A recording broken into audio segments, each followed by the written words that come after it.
Now, blogging is allowing an increasing number of private citizens to gain a very public voice on the internet. Bloggers cover every topic imaginable, and for many people it's a full-time job. The inaugural Sydney Bloggers Festival is underway in Sydney, and we're joined now by the festival chairman, Ross Monaghan. Good morning. Good morning. Ross Monaghan, I imagine most bloggers spend most of their time connecting with each other in the cybersphere fairly silently. So what happens when you all get together for a festival? Well, that's a good question. It's the inaugural festival, so I think there's going to be lots of chatter about what's happening out there in the blogosphere and current events and trends generally. Well, since blogs first began, I think in the 1990s, they've really exploded, and I think there's something like 150 million of them online now. How have things changed over that time?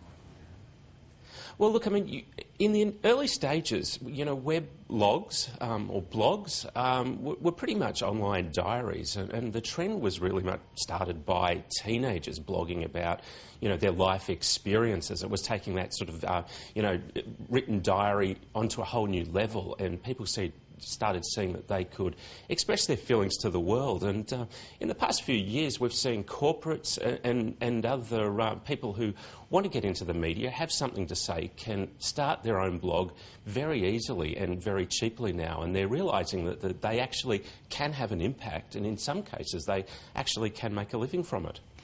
I'll ask you about that shortly, but of course, as you mentioned, bloggers are also well and truly in the news sphere now. How do they balance that responsibility from, I guess, freedom of speech, but also countering that with checking their facts like a normal journalist would do? Because there has been some criticism in that area. Yeah, look, absolutely. Look, I think it's important to understand that, there is still absolutely a role for paid journalists. I mean, paid journalists are paid to be impartial. They're paid to check their facts. But certainly don't discount bloggers. I mean, a lot of the times bloggers are doing it for money, but in most instances, bloggers are doing it because they're passionate about an issue. So I think what you'll find is on certain issues, whether it's food, whether it's travel, whether it's photography, or whether it's blogging itself, some of these bloggers actually have really good information and they're willing to share it with the world. But also, in areas of political unrest, I mean, we just saw a story from Russia about, the media being under attack there. Well, bloggers can step into that sort of space as well, and they can have a huge impact because, they're not, as easy targets as paid journalists. So you're saying that bloggers can make a living from blogging. How do you do so, and what percentage of people would actually make enough money to make a living out of it?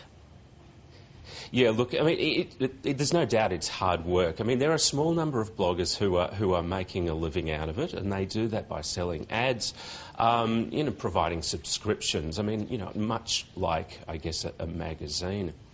But the other side of it, which is really important, is sort of, I guess, the offline effects of blogging.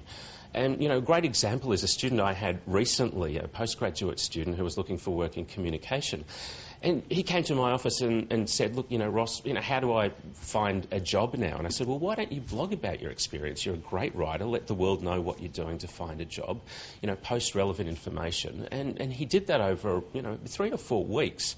And very quickly he found a job. Now, that's not an unusual experience. I mean, people are out there trying to change careers. They start blogging about particular issues.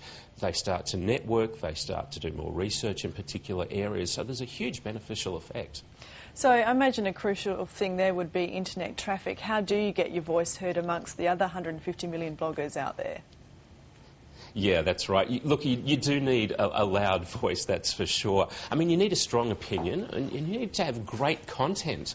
That is, some of the drivers for the best blogs. They've got great content, and they do start a discussion, and that's another important fact as well about blogs. That it's not just a one way like a newspaper.